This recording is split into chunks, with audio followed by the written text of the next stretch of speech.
이번 시간에는 중단원, 최대 공약수와 최소 공배수에 대해서 알아볼게요.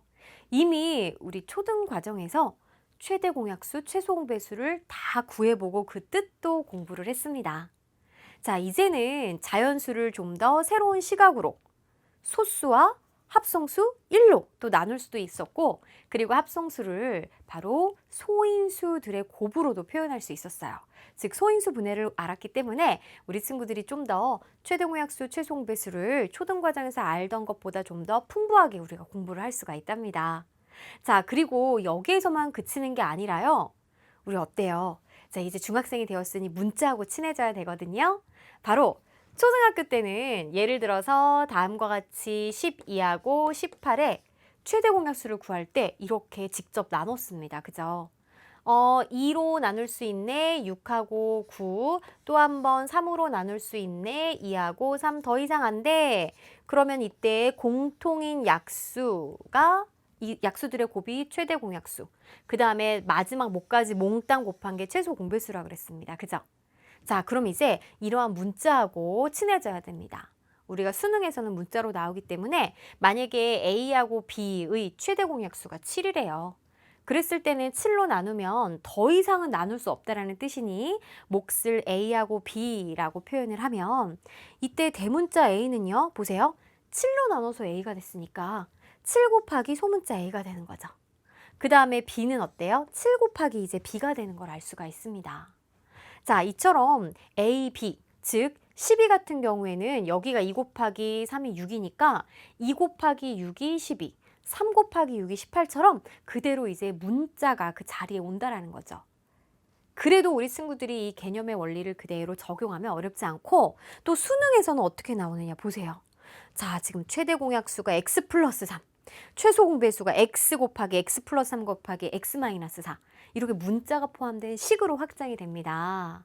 그렇다고 해서 최대 공약수하고 최소 공배수의 뜻이 달라지는 건 아니거든요. 아, 그러면 지금 우리는 자연수 범위 안에서만 최대 공약수, 최소 공배수를 공부하고 있겠지만 나중에 우리가 수능 공부할 때는 이것들이 이제 식으로 확장이 돼서도 이제 만나볼 수 있겠다라는 거 기억해 줬으면 좋겠어요. 자, 그럼 먼저 우리 공약수하고 최대 공약수부터 한번 알아보죠. 일단은 공약수를 이해하기 위해서는 약수가 뭔지 알아봐야 되겠습니다. 뭐 약수 다 뜻 알고 있죠? 하나의 자연수를 나누어 떨어지게 하는 수를 말해요. 그래서 12의 약수를 구할 때 초등학교 땐 두 수의 곱이 12가 되는 두 수를 찾았지만 이제 소인수 분해를 통해서 2의 제곱 곱하기 3으로 표현을 하면 이 안에 약수가 보입니다. 2의 제곱의 약수는 1, 2, 2의 제곱, 3의 약수는 1, 3. 그런 다음에 하나씩 선택해가지고 곱하면 그 조합이 다 약수가 돼요. 1 곱하기 1, 1, 1 곱하기 3, 3, 2, 1은 2, 2, 3은 6, 4, 1은 4, 4, 3, 12까지 말이에요.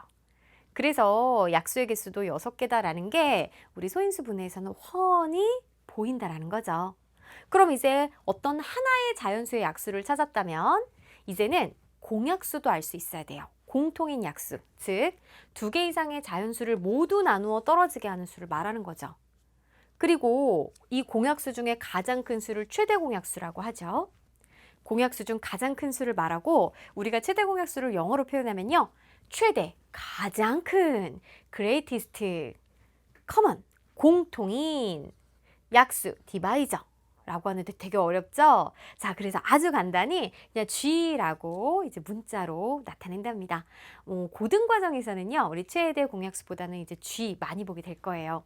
그럼 예를 들어서 12하고 18에 우리 최대 공약수 구할 때 아까 해봤습니다. 직접 이렇게 나눠가지고 공통으로 이렇게 이제 나눈 약수의 곱이었어요. 2 곱하기 3은 6, 그죠?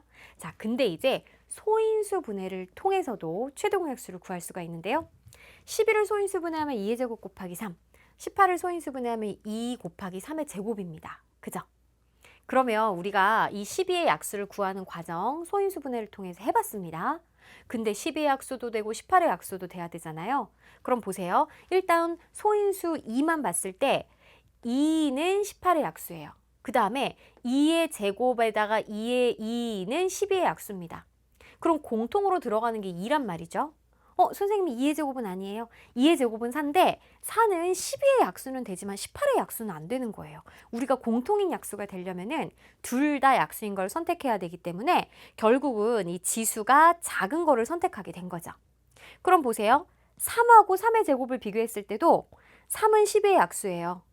자, 3은 18의 약수이기도 해요. 하지만 3의 제곱은, 즉 9는 18의 약수만 가능하지 12의 약수는 아니잖아요. 그러니까 여기서 공약수를 찾아주려면 우리가 3만 선택을 해줘야 돼요. 결국 공통인 소인수에서 지수가 작은 것을 선택하면 되겠습니다. 자, 그래서 2 곱하기 3 그대로 나오죠? 만약에 위에 있는 수가 소인수분해 했을 때 5가 이렇게 또 추가가 됐다고 해보세요. 그러면 5는 위에 있는 수의 약수는 되지만 이 아래 18의 약수는 아니기 때문에 공통인 약수에서는 선택할 수가 없어요.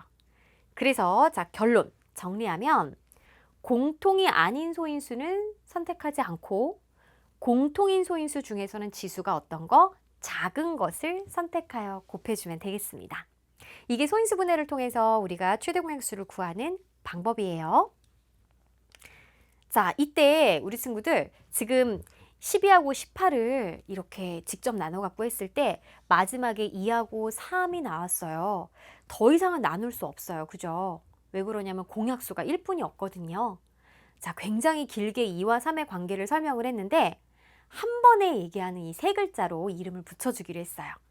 바로 1 이외의 공약수를 갖지 않는 두 수를 서로소라고 이름을 불러주기로 했습니다.